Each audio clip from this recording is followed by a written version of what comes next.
Hey everyone, welcome back. So, I've got a surprise.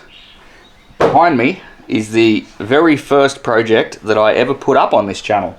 Long-time viewers will probably recognise it, but yeah, we haven't done any work on this thing for a long time, and it's bugging me. So, at the moment, we're waiting on parts for the motorbikes. They're on order, they're coming, but you know, coming from overseas, so figure out whenever they get here. So I thought we might roll this thing back into the shed. I've got the engine sitting over there ready to go into it, or ready to test fit into it. It'll come out again numerous times. And then we're going to work, I've also got some replacement components for the sunroof, and we're going to work a bit more on the integration of the wide body. So yeah, go ahead, subscribe and notifications on, and that way you'll get an idea of every time I put a video up on this thing, or you know, the motorbikes or anything basically. And also, if you're watching this and you're wondering why you haven't seen any boat stuff on this channel for quite some time, there is a second channel now dedicated to the boat. It's called Harper's Boat Shed, and I'll put a link to it in the description of this one so you can get over there easily. There'll be no more boat stuff on this channel, so I just wanted to say that just so that everybody's aware. And if you want to check out the boat, how the progress is going, over to Harper's Boat Shed, and that's the place to do it.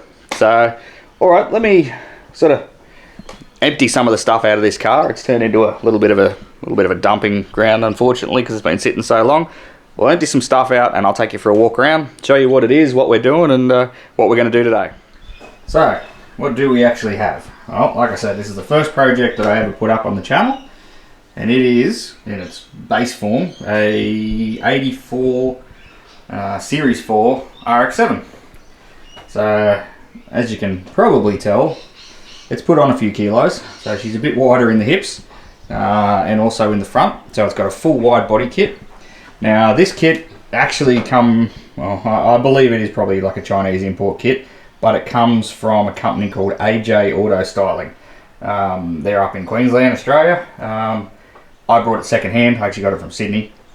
Anyway, I have said in some of the previous videos that I quite like it. I mean, I like the shape. It's, you know, big, bold, but it actually fit the car really well. Now, it's over fender in the back.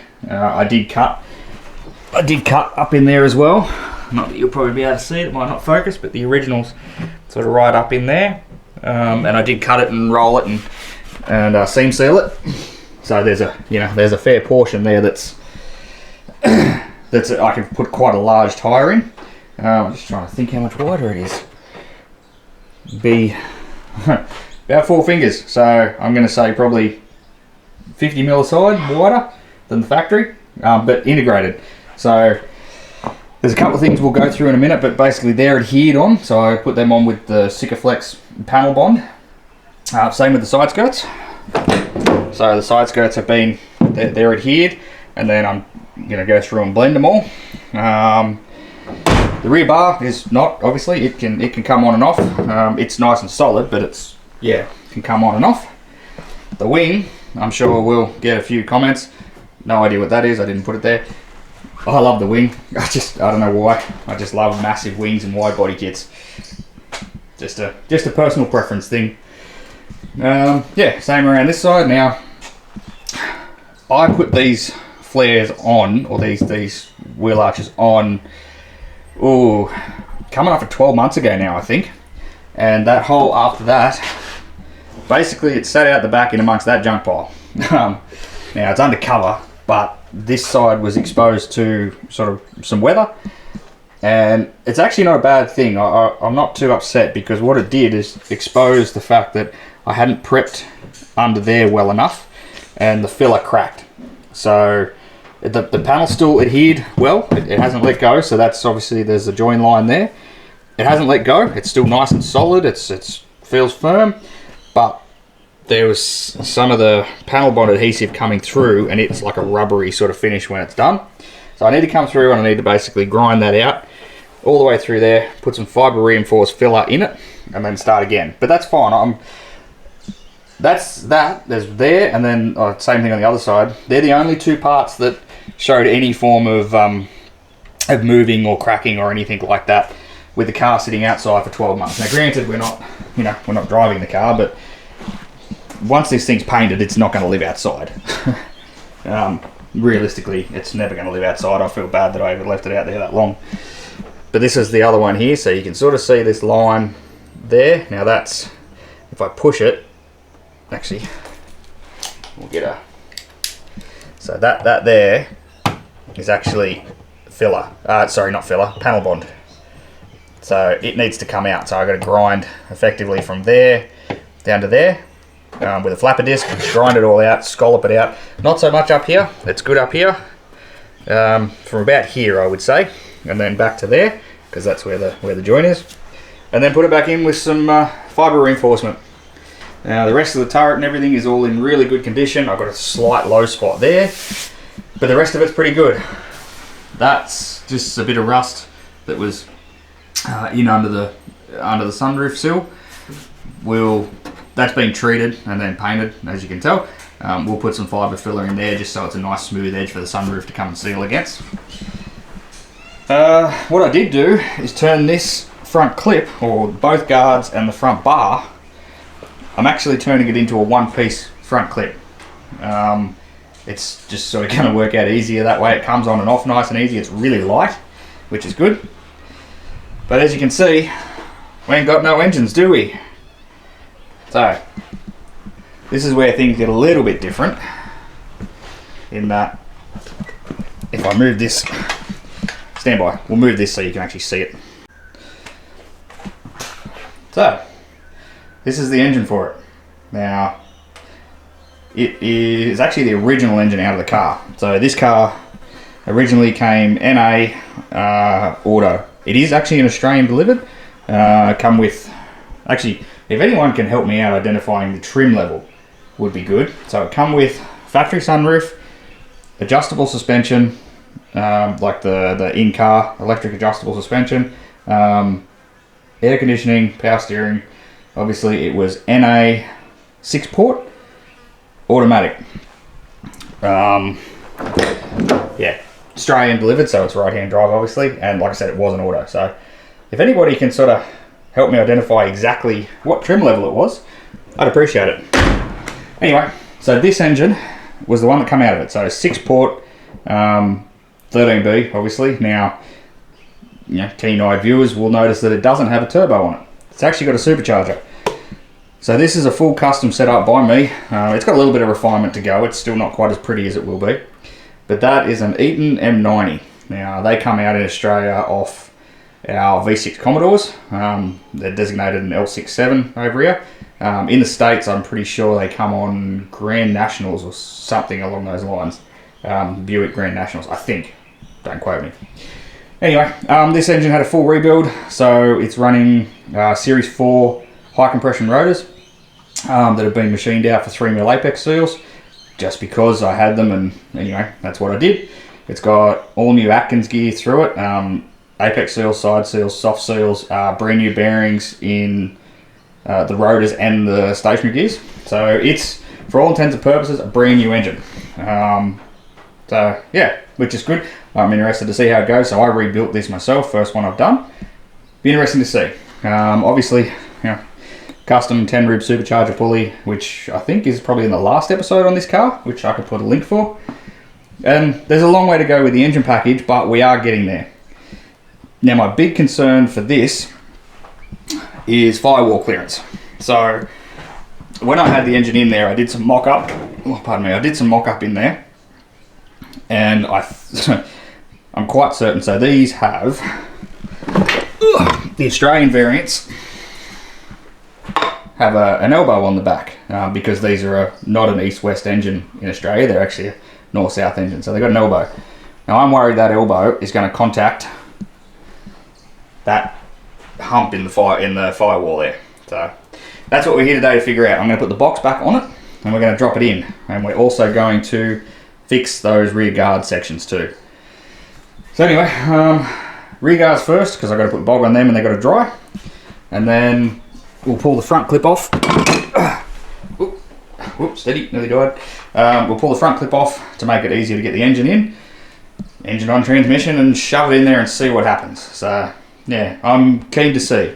If I don't have to cut and shut the firewall, I will be very happy.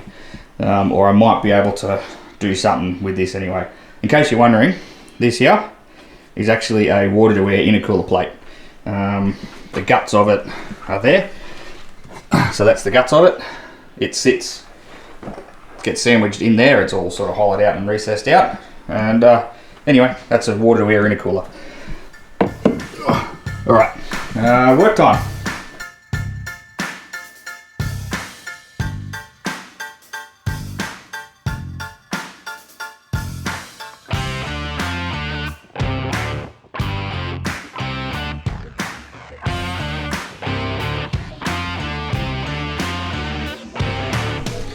Alright, so this is what we ended up with. I went back to metal in a few spots, or quite a few spots actually, to try and gouge it out properly. So I just put some pressure pack primer on there, because you shouldn't really put bog or filler or whatever you want to call it onto bare metal. So that's just pressure pack primer.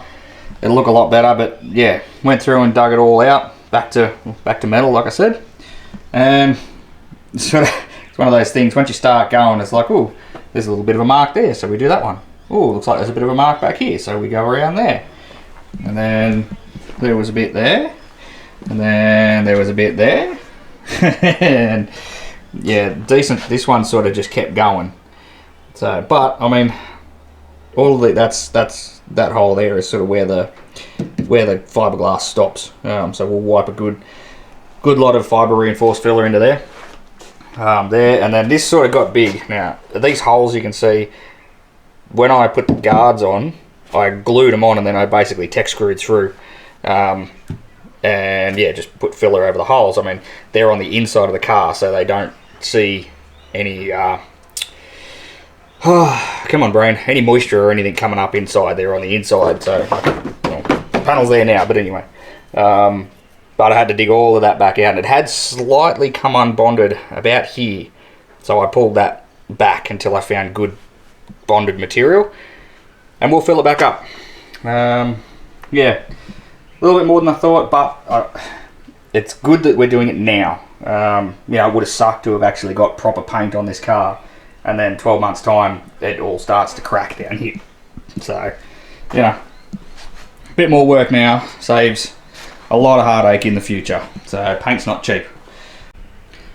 Okay, so we're about as done as we can do. So that's all tidied up, and then yeah, same as up there. I just gave it a quick hit with some pressure pack just to make sure that the steel's covered. Like I said, you shouldn't really lay bog over bare steel. So we can't do much for another hour or so until that goes off. So it's engine time.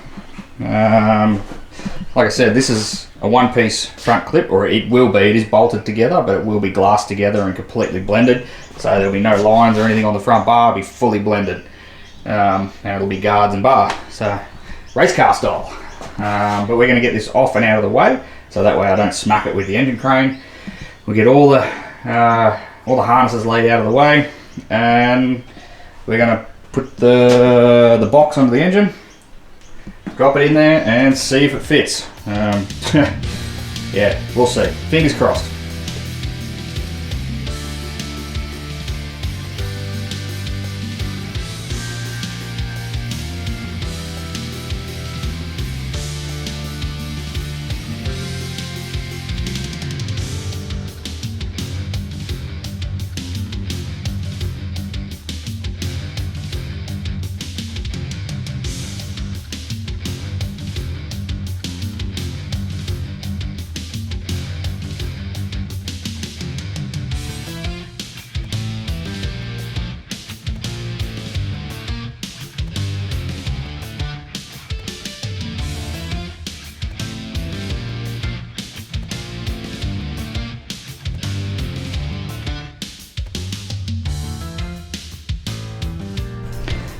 Alright, as you can see, it's in.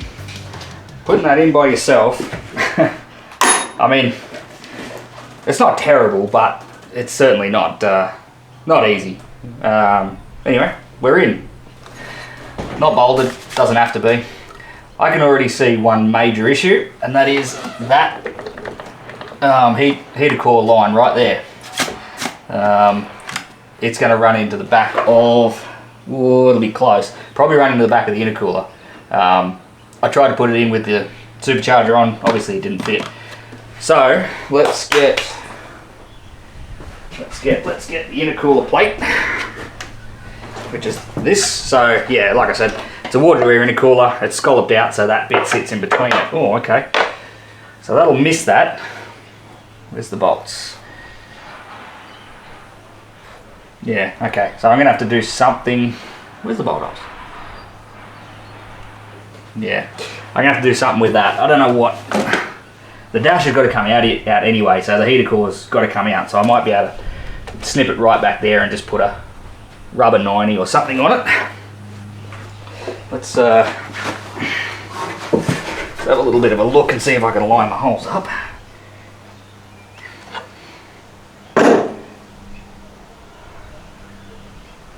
There and there, right. Certainly close to Firewall. I mean, I knew it would be, but yeah, we'll see. Alright, let's grab the supercharger.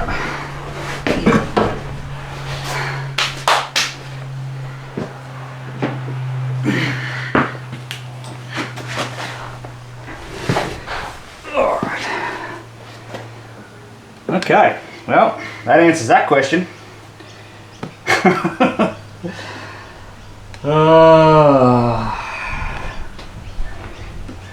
There is no way. I don't even think I can get a bolt.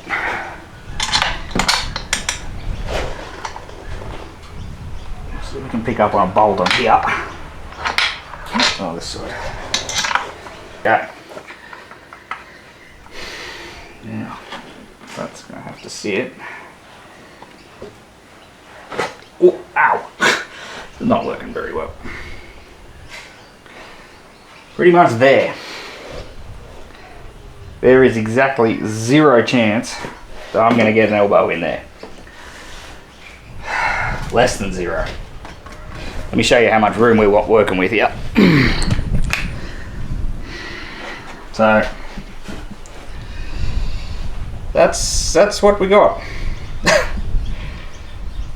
Bugger. Big bugger. Let me grab the elbow.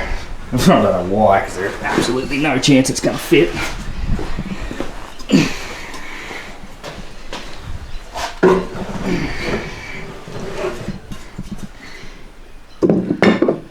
Just like near nothing. So what I thought about doing, and I think I'm going to have to be honest, is cutting this flange off here. So cutting that off all the way around and then welding that straight to it. We can do the same thing here. We can cut this flange off. The only thing we have to be cautious of is that there's a little vacuum pot that sits here, activates this lever, and that's a bypass solenoid or bypass vacuum actuator. I'll show you later, but yeah. Essentially, we can't bring this elbow too far because we run out of room for this little vacuum pot to sit. Now I think I might get that and bolt it on, and we'll just see. I'd like to know what's behind that bump. Let's pull the wipers off and then pull this cowl panel off, and then we'll see what's actually behind here, and go from there. I mean, this pinch weld section here, I have no issue with forming out of the way, but yeah, we'll see what's behind that. I'm sure it's there for a reason, but let's find out why. Alright, well, I pulled those cowls off, and I mean, I may be able to get that dent in it a little bit, but it's actually clearance for the windscreen wiper arm must come in here and sort of swoop. So I think, well, really we've only got one option at the moment, and that's to try and cut that big flange off. So if we cut that, we're going to lose a fair bit. We'll come back to, you know, there, say, and I think that'll be very, very close. I threw that vacuum pot back on, That's adjusted sort of a little bit wrong. It's a fair bit sort of forward. It's about where I can sit it. It normally sits right back there, but if we bring him forward, I think we'll be okay. I might have to bend the arm, or you know, maybe even extend the arm slightly, but I can get that vacuum pot sort of up there, and then that'll give me more room. So I'm going to bust the grinder out, cut that flange off as best as I can, and we'll see how we go. Yeah, I mean, I thought this might be an issue. I'm trying to fit something that was never designed to be there, but I mean, it does look pretty cool. Oh, actually, that's what we should have a look at. I'll put the bonnet back on soon. I wonder if it'll fit under the bonnet. Come down that sort of guard height there. But the bonnet that I got, the fiberglass bonnet's got a pretty big sort of bulge on it. But it probably still won't fit, because there's got to be a pulley on there too. We've got a 75mm pulley going on there. So anyway, cut that and we'll see if we can get that to work. Alrighty, well, we're closer. We sort of get right down into there now, so we're certainly a lot closer than we were, but we're hard on the firewall still. I'm thinking we're gonna have to cut the flange off the back of the supercharger. So we do that, I think we're going to be that close. It's not funny. I did sort of get my hand down in here. There's about a finger width gap between the end of the arm on the back of the wiper mechanism and this bulge. So I reckon I could probably get a little bit of clearance there. Actually, you know what? Let's do that. Before we go too wild, I'll put it in its sort of, yeah, about there. Oh, come back. I might just give that a love tap or two. See if I can't get a little bit of clearance there. So, we cut it off. I mean, you can see how much we sort of lopped off there. It's a good, I don't know, 3/8 of an inch, something like that. 10mm. But, and I did sort of manipulate the firewall a bit. I went a little bit far, and it's incredibly rough. I'll cut it out and then weld in just a big enough bulge to clear what it has to clear. But it fits. So there's clearance off the, I might be in the shadow. There's clearance off the bulge. It is just touching that pinch weld there, or that, whatever you want to call it. So that's fine. I'm happy to notch that. But because I cut that out, I can actually come through and cut all of this section off now, which gives me more clearance. And I think, I was looking at it, so that's, oh, the shadow's in the way. That's where that fitting is. And if we take the blower off, I'm hoping, oh come on, I didn't dig up that tight. Yep. So I'm hoping that there's nothing in the intercooler plate right there. And I can just niggle the back of the plate off. Stay, thank you. Yes, so that's fine. So this is the water pipe that was worrying me, but there's nothing there. That's solid, whatever that is, laminate of some sort. So that's fantastic. So I can basically come through and cut sort of, I mean, I'll niggle around that bolt hole and then cut from there all the way across the corner of that, and then I'll lay it, set it back on there, and I'll do exactly the same, and that'll give me clearance for that. So that's brilliant. That's good. It fits. Actually, one last thing I do want to do before we sort of, I'll get on there. Golly gosh, so much harder to do things one-handed, eh? Anyway, so I'm going to put the camera down. We're going to put this back together. I'm going to put the snout on, and I'm going to put the bonnet back on, and I want to see how far off we are from the bonnet closing. So stand by, we'll get it back together and we'll have a look. Alrighty, I haven't closed this yet, so we'll see. I don't know why, but the whole thing looks skew in the engine bay. Not really sure why. Anyway, let's see if this closes.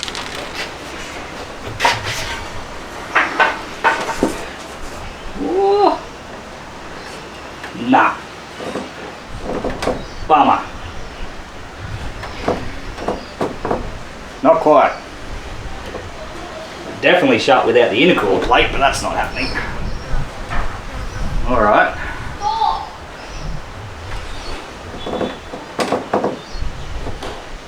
Well, it's closed. Let me see if I can get in there and give you a look. So it's sort of a little hard to get the camera in there, but it's actually it's hitting the supercharger itself. I was expecting it to hit the very front of the snout, but it's not. So let's see what we can do about that, if anything. Okay, so looking at it, it's right, actually it's the very top of this that's pushing there, and that's pretty much as slim as it's ever going to get. I don't think I can really drop the engine down at all. I mean, we're sort of as low as we can get, really. The supercharger is as low as it can get. I can't make that any lower. If I pull the heat exchanger plate out, sure, it'll clear room to spare, but it's not happening. So, what are we going to do? I really thought this would actually contact up here on these, which is fine. I would have cut them out. So let's.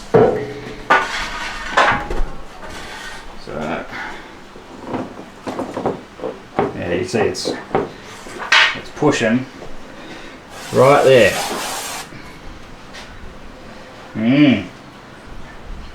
We might have to have a look at doing some form of modification. Well, we're going to have to. I wonder if the factory bonnet's any bigger in that area. I've still got the Turbo 2 bonnet there. It's bloody heavy, but I've still got it. So another goal of mine for this car, which I would have said earlier on, but for anybody who's new, I want this to be as close as I could possibly get it to a ton, so 1,000 kilos. Don't know, they rolled off the line at I think 1,200 kilos, so we'll see. I mean, there's a lot of heavy stuff in here. The seats will get swapped out for some racing buckets, obviously fiberglass bonnet, fiberglass full front clip, a lot of other random stuff that's going, but I'm keeping the sunroof, I'm keeping the air conditioning, keeping the power steering, all of that stuff, and it'll be a full interior car, but like I said, there'll be racing seats in the front, and those factory seats are bloody heavy. I don't know, we'll see. I mean, it'll be, lightweight alloys, put aluminium suspension under it instead of some of the steel. The rear control arms in these are steel, so there's a fair bit of weight there. I don't know if I can shed 200 kilos out of a car. That's a lot. But we put a lightweight lithium battery in it. There's probably, well, you're going to save yourself a good 10 kilos there just in a battery. I might even look at putting an aluminium fuel cell in it as opposed to the steel tank, because it's in a pretty crappy sort of way anyway. And I feel like doing the supercharger. Stay. The wind's blowing my bloody front clip around. I feel like doing the supercharger has knocked a fair bit of weight off it. Superchargers are pretty light. That's a lot lighter than the turbo setup. The factory turbo manifolds on these is ridiculously heavy. So, yeah.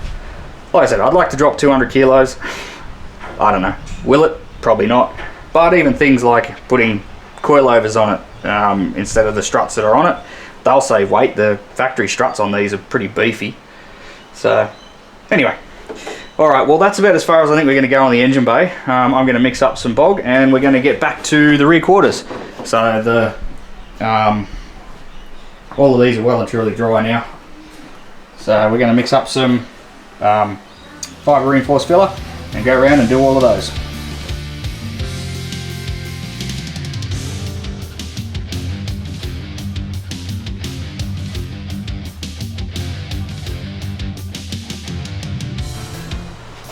Alright, well, I think that's probably going to do us for this episode. Might not seem like we got a lot done, but having said that, there's an engine in an engine bay that there wasn't before. But there's a lot that's been done that has allowed me now to go further forward. So I couldn't figure out that firewall clearance till the engine was in there. Now I can pull that supercharger off, put it on the bench, and weld the elbow on properly because I know it's going to clear, and then we can really move forward. It's also let me know that I'm going to have to look around for possibly a longer bonnet scoop, or I might have to glass in a bulge of some sort behind the vents. Sort of cross that bridge when I come to it. I mean, it's a you know, it's just a bonnet after all. It's fiberglass. I can do what I want to it. Not that worried. And I mean, yeah, it's quite a big deal putting the engine back in the engine bay. It's got to come out numerous more times. We know that, but there we are. It's a good start. I mean, just the fact that it is back in the shed now and not sitting out the back being incredibly unloved. We got out all the sections that were giving me issues, and we come along, we prepped some of the side skirts, so they've all been filled both sides with fibre filler. So that's, what do we got here? I'll show you exactly what I'm using. So it's that stuff there, so it's fiberglass filler. It's basically chopped strand in a can, and it works really. It's a bugger to sand, but you don't use it for finish coat. It's just for laying it on and getting some structure back under before you go and then put a skim coat of lightweight body filler. Yeah, so this side was the worst of it, like I said, but this side had actually gotten the majority of the weather. So I'm putting it down to that, and because it was only in primer's not actually a seal coat. It's still slightly porous. I did have it covered, but I mean, it's my fault. But like I said, I'd rather it happen now than, you know, 6 months down the track after driving the car and all of a sudden you start getting bubbles coming up. So I'm happy to have it happen now. Yeah, same with that side. We went down here, so this will be the last of this filler that will go into this car almost completely, except for a little bit up there, and when we do some more work on the front clip, which is outside, there'll be more fiberglass filler go into that, and then it's all just lightweight stuff.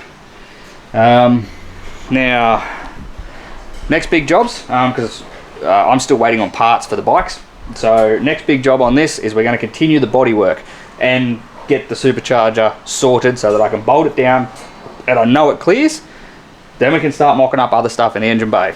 I've got a water pump for the water to air intercooler that's got to go in. I've got a water pump for the actual coolant, because I can't run the factory water pump setup. I need to change that. So there's electric water pump for that. I've got a electric power steering that's going in, so I need to mount that. Now it's in the bay, there's a lot that can happen. And then yeah, just continuing a lot on the bodywork, trying to get it to the point where I could put colour on the body would be good. I mean, we're still a ways off, but you get that. That happens. Now, you'll have to excuse my hood prop, bonnet prop. It is right in the way. Let's do something about that. Something I just noticed, and I didn't notice it before somehow. Oh, geez, it's still in the way. Get out of the way. Thank you. Now, apparently it is a thing, but I don't like it. Especially because there's nothing there that's going to mask it. But the engine does not sit centered in the engine bay. So I put a tape measure on it, and it sits to, well, the passenger side. I'm in Australia, so it sits to this side by about 40 mil, like on my balancer. Now, it's a thing, apparently, that it just is. I don't like it, because everything, I don't know if it shows up on camera, but everything just looks like it's on the piss. It looks like it's askew somewhere. So I think I'm going to make some engine mounts that center it. And also what that will do is give me a little bit more clearance back on the firewall. Because I don't know, it just looks wrong to me. It's mucking with me, it's annoying my eyes. So, anyway, we'll just close that for now though. Alright, well, thanks very much for sticking around. Thank you very much for watching the video all the way through if you made it this far. I'm getting back on this. It's, like I said, it's been sitting too long. We're going to get on it, and I want it running.